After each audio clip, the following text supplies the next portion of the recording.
अरे क्यों बेटा, अपने बाप के सामने कंपटीशन करने आ गए? अपने बाप के सामने बाप बाप होता है, बेटा बेटा होता है। पप्पा जी बोल, पप्पा जी। जी पप्पा। चुप क्यों है? मुंह में जबान नहीं है क्या? जल्दी जा।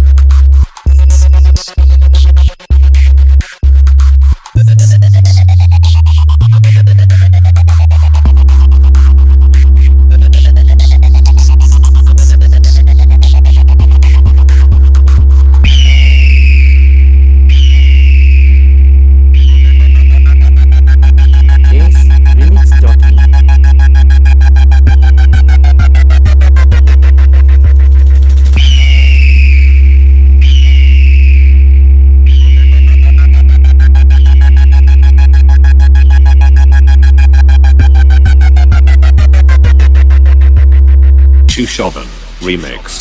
मैं वो अंगार हूँ तो अच्छे अच्छों को जला देता है।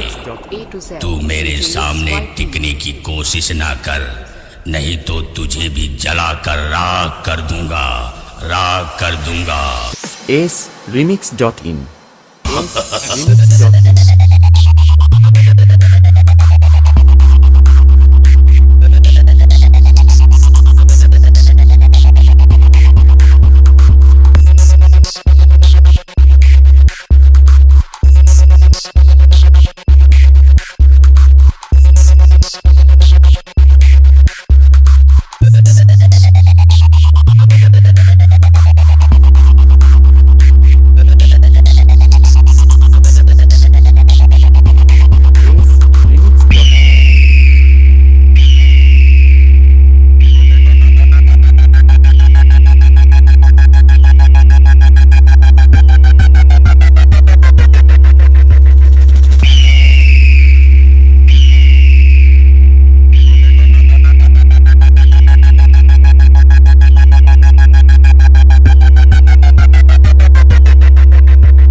sremix.in फ्लावर नहीं, फायर है मैं, फायर। झुकेगा नहीं साला।